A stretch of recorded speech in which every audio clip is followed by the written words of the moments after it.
Bonjour chez vous. Bonjour Sabine. Bonjour Nathalie, bonjour à toutes et tous. Aujourd'hui, nous vous proposons une sélection d'ouvrages sur le thème Il fait froid. Alors attention, un conseil avant d'ouvrir les livres, mettez-vous près d'une source de chaleur. Comme vous allez le constater, notre sélection comprend une majorité de polars et de thrillers. En effet, l'hiver, le froid, les intempéries, la neige créent un sentiment d'angoisse et d'insécurité tout à fait propice à ce type de roman. C'est parti. Boréal de Sonia Delzongle. 8 scientifiques partis au Groenland pour une mission d'exploration découvrent un troupeau de bœufs musqués sous la glace. Ils font venir une spécialiste, Luve, mais Luve devra faire face à une autre énigme en arrivant, car dès le lendemain, un des scientifiques a disparu, et tour à tour, ils vont tous disparaître. Ce roman donne la chair de poule, mais ce n'est pas le froid qui en est la cause, c'est la peur. Pas de répit dans cette histoire. L'auteur malmène ses personnages sur fond de légendes inuites. 5 doigts sous la neige de Jacques Saussé. Jacques Saussé est un auteur déjà reconnu de romans policiers avec une série mettant en scène les enquêteurs Daniel Magne et Lisa Hélin. Il montre ici que le thriller fait aussi partie de ses talents. La vidéo que vous allez voir, qui est une vidéo d'éditeur, est particulièrement alléchante.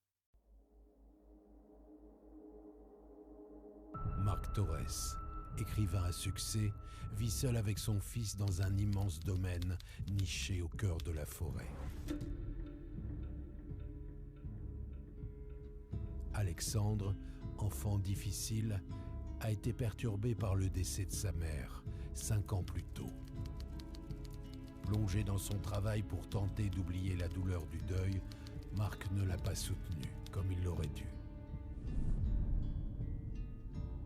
Lorsque son fils, qui remonte peu à peu la pente au lycée, lui demande l'autorisation d'organiser une fête pour son 18e anniversaire, Marc ne peut refuser. Mais il craint comme la peste le bruit et les débordements des jeunes.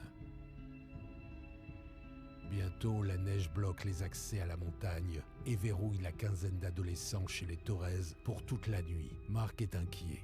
Alexandre est fragile.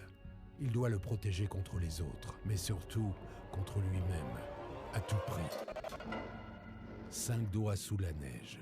Le nouveau page turner de Jacques Saussé est disponible maintenant. Une bande dessinée maintenant, La Marche, scénarisée par Anne-Laure Reboul et dessinée par Régis Penet. Russie, hiver 1912. Alors que l'armée napoléonienne bat en retraite, un groupe de 9 personnes tente de fuir Moscou. Mais outre la menace des Cosaques qui massacrent tous les traînards, il faut aussi survivre au froid, à la faim et au loup.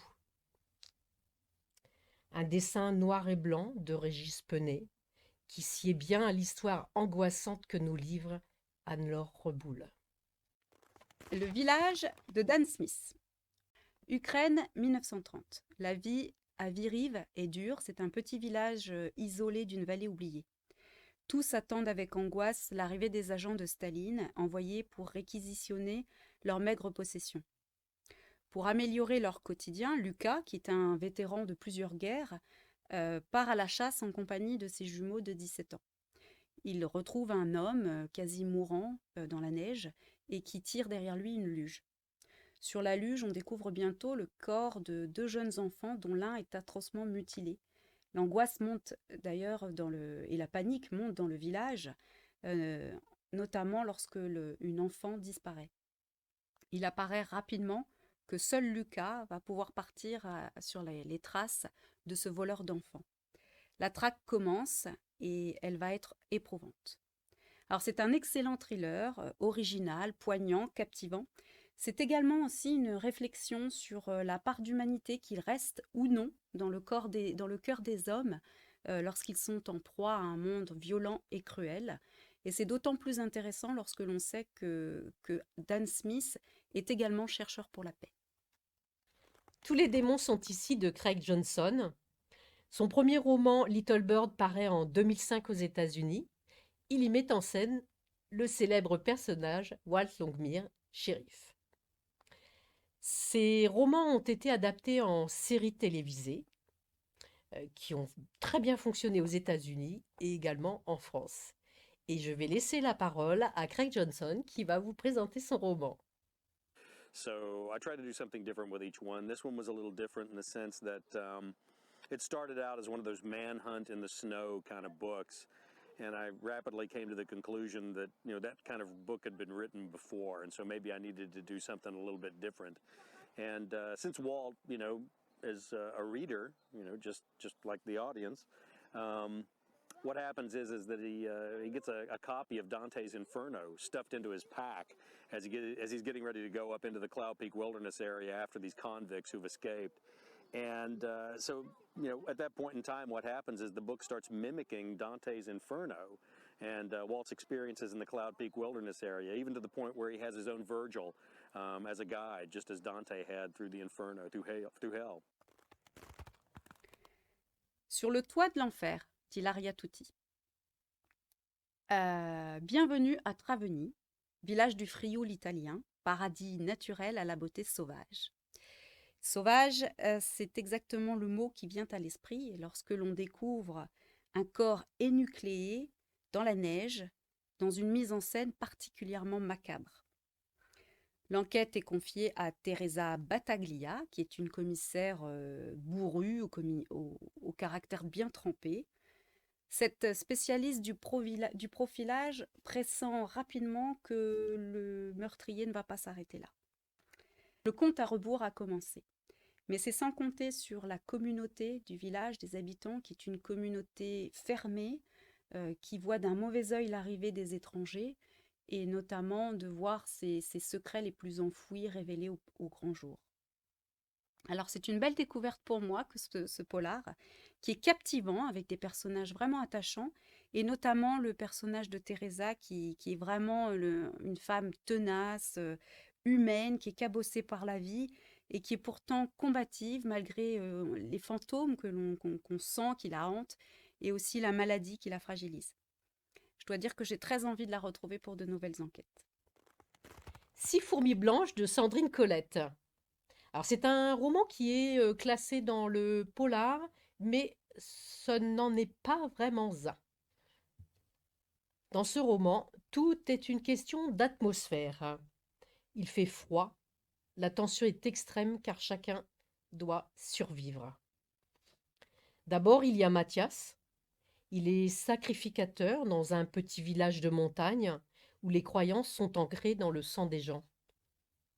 Quand un villageois fait appel à lui pour repousser la malchance, Mathias choisit une chèvre et va la sacrifier en haut de la montagne. Puis, il y a ce groupe de 6 personnes qui part en montagne pour un trek de 3 jours.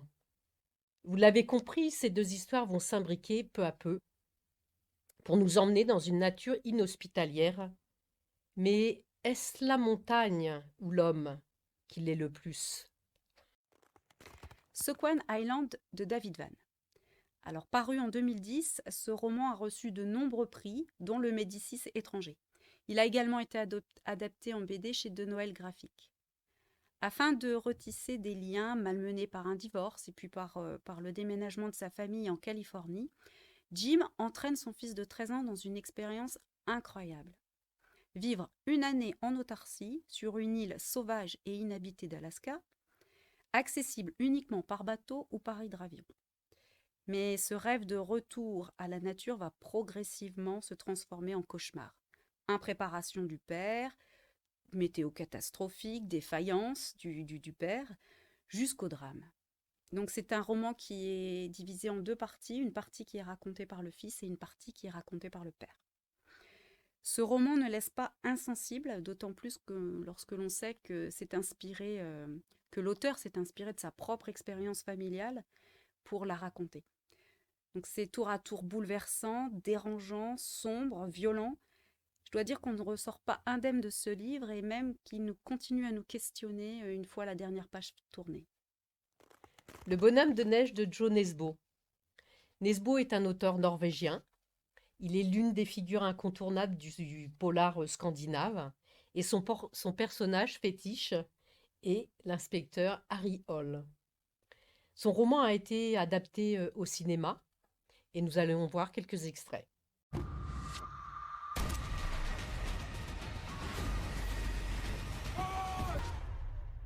pattern is disturbing. I transferred from missing persons.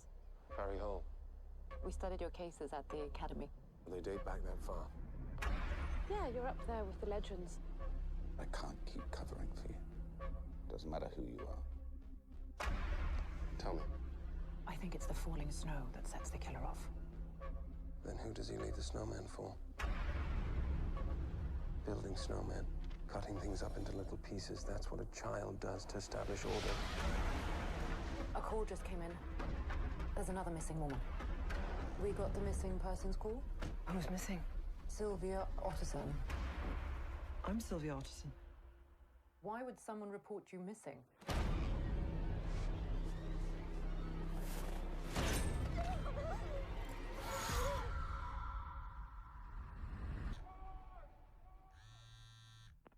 You could save them, you know.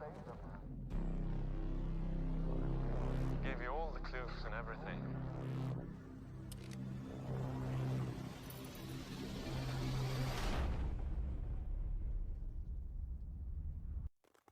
Glacé de Bernard Minier.